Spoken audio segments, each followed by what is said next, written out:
biyya san keessatti dhugaa ishee taatee argamtee jennaan waan kana beeka salphaa miti garuu waa of abdattee paaworii cimaa qabdi intaloon of duuba waa of abdattee waan kana jalqabde jechuudha. Hawwii jedhamti maqaan ishee Hawwii Birraa jedhamti maqaan TikTok ishee ammallee liivirra jirti kadhatanii dadhaban illeedha jedhan ijoollee.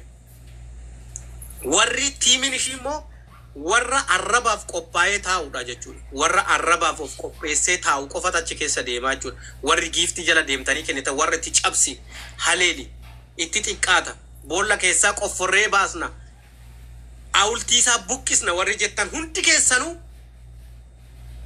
tokko tokkoon komantiin keessaniif sagaleen keessan waraabamee lafa jira jechuudha. Akkanatti waliin dhiisnu abadan. Gaafa inni du'e san Oromoo kutaa 11 keessaa namni hin du'in hin jiru. Hundi isaa guyyaa kana eegee imimmaan isaa roobsa jechuudha mana. Garuu gadi ba'ee hin himatu malee hin dubbatu malee keessatti gadi cobaa jira. Haati Oromoo keessatti gadi cobaa jirti. Ilmaan kichuutti itti dhabame jechuudha. Guyyaa san hacee qofaa miti kan wareegame. Garuu inni akka utubaatittidha. Akka artiistii Oromoo tokko todon akka addunyaatittidha jechuudha inni. Kanafaatu jira. Kuni bahuu qaba. Tuula babal'atoomi yaada bilchaataa akkana dubbata. Namni ilaalamma TikTokerri ergamaa suuraa qabu jira. Qaamni siyaasaatis ni fayyadama. Uummata kanatti kutaa jala dhokotaa, amantaa jala dhokotaa tumsa godhachuudhaaf waan akkasiisan rispoonding godhan hin deebisan. Kallattumaan xiyyeeffannoo namni dhugaa baasuu deemu waa'uma isii irratti waagaa isii harkatti irratti hojjetan. Yoo karaa biraa akkana maqaa kakaasnee tiivoozu harkatte jechuudha. Namni walitti waa babal'achaa deema isiin achitti bakka dubbiin achi madhumatte jechuudha. Kanaaf yaada bilchaataa waa'ee kutaa, waa'ee amantaa, waa'ee kana osoo kaasne isii fi warra isii duuba jiru rukutamuu qaban. Maqumaa hin kaasina. Maqaa isaan waan fedhan hajuu abbaan fedhe dhufee maqaa amantaa fedhetiin dhufee isin hajuu hanqa haqa baastanii deebisaan kanninaaf nama eegalee hidda isaan qacartanii jechuudha. Hanqa hidda ciruu qabna uummata akkanaa kan. Uummanni keenya kun xiqqashatu qabnaan kaanis karaa amantaa kaan gandaa hin deebisinaaf nama akkasiisan.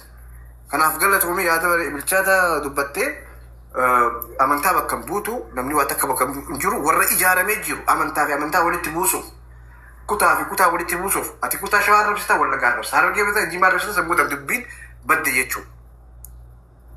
Kanaaf suuta jaagijee wanni akkasii dhufee deebisaan morkaniina maqaa kutaatti isaan haajaan uummanni shira kana saaxiluu qabu.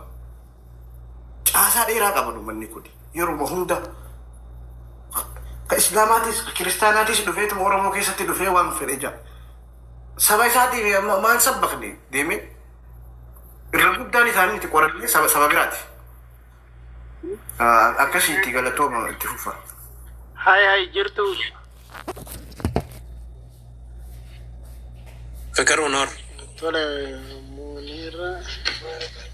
Akame. Nagaa qabdu sin jirtu baga guyyaa irraa kana geechan. Akkuma waliigalaa guyyaan irraa kun guyyaa artistii gooticha keenya Haacee Hundeessaa itti yaadatamu baga guyyaa kana geechan. Leel baga walumaan geenya. Amiin. Ayyee akkasan jirtu miti isin. Nuyi jirra ergaa qabdaa. Ergaan ani qabu isuma kana isin dhaamsuu barbaadeti. Uummanni Oromoo sagaagaaratti inni biyya alaa jirtu inni biyya keessa jirtu. Tokkoffaa jechuudha warri intala hawwii beektan kottaa gala. Haadha caaltuu wanni beekuu qabdanii warroonni Finfinnee keessa jiraatan lakkoofsa isheen imoo ittiin fayyadamtu tokko lakkoofsa biyyaati kallattiillee ni hojjeta jedhanii yookaan obboleessa ishee yookaan abbaa ishee yookaan haadha ishee yookaan obboleetti tarkaa qaba. Maala siin jira miti tuulamaan.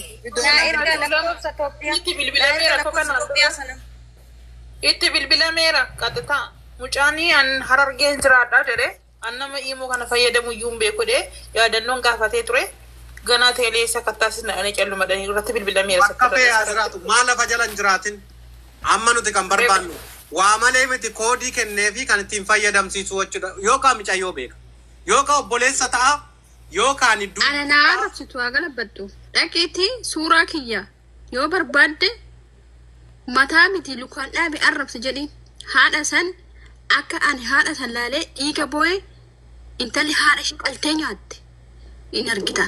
Yoo ishiin dhiiga boo'uu baatte jechuudha. Wasakittiin haadha namaa gaggara agarsiite akka hoo sanu rabbiin dhabama ishee haa godhe balaa ishiitti gadi haa buusu waan lafee qoronqondaa dhiiga rabbiin dhuge jechuudha. Ana naa arrabsitu. Ishii wasakaa miti uummanni Itoophiyaa natti dhudee na arrabsaa bayaanumaan taane isin galee gisee heevensan Oromoon Amaar Tigireen irratti ol yaatan viidiyoo ni dalannan yeroo sanuu anumaan taane tana wasaka dhiisate na arrabsitu deemi itti fuufi jabaadhu jedhaan ana yoom kiyya na dhibe haadha kiyya galabbatte akka hoon haataatu galabbatte isin galee yaa galabbatu foodda jechuudha. Cittaammitti isan na gubee malee arki suuraa kiyya waan barbaaddaa gootu suuraa kiyya maalirraa godhaan lubbuu ana garagarchitu kiyya. Beluun galabbattee jedhina kalaas maal gochuu dhaqxanii ilaaltu sin jedha ijoolleen kan hin deeminaan na dhaqxan achi fiigdu maalirraa fuutu. Riippoortii irratti goone caalii ogeetti riippoortii irratti hin godhan dhaqanii telegiraama keessatti darbattanii riippoortiin gootanii kun salphaadha akkoo. Guddeeta yeroo itti riippoortii godhaattu dhaqanii koppiiliin godhaniif ijoolleen keenya galaas dhiisa.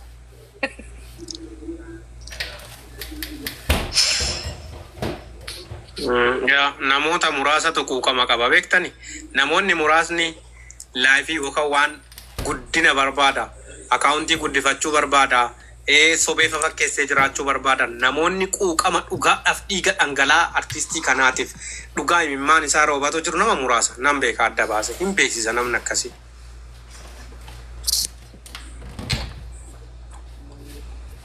Wal beekna sirriitti.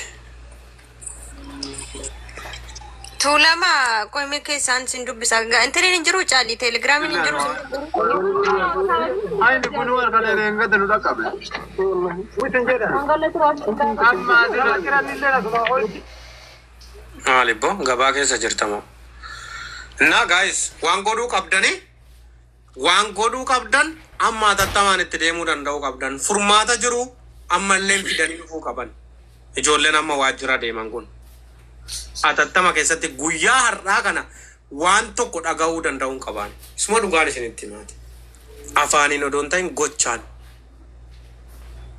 Warri immoo intaloo sana beektan gadi baatanii ana bakka akkanaatti ishii beeka yookaan immoo bakka akkanaa hojjatti warri si waliin galtu yoo jiraatte immoo nu waliin galti.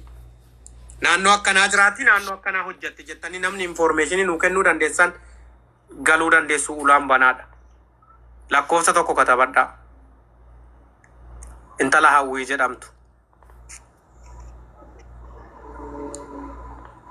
Nuti intala shugguxii saalee sana kadhannee dadhabnee jechuudha. Lachuu ishii waliin sagaagaltummaa hojjetti mana tokko keessa teessee kanaaf namichitti kan iyyuu jiru nama inate jechuudha. Lachuu ishii anaaf tokkuma adda miti anaaf.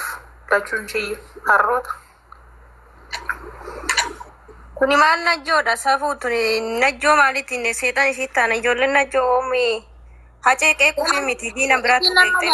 Walii galatti ganda jala dhokachuu barbaaddii ganda jala dhokatiin jedhaani mataa ishii dandeesseedha kan gadi baatee namarra fite mataa ishii dandeessee ammas seerri ishuma malee dhimma gandarraa dhimma hin qabnu nuyi jechuudha. Kun sobaadha danda'uun ishii wallagga miti dhugaa rabbiin taddisuun jechuudha waliin makaa jirti.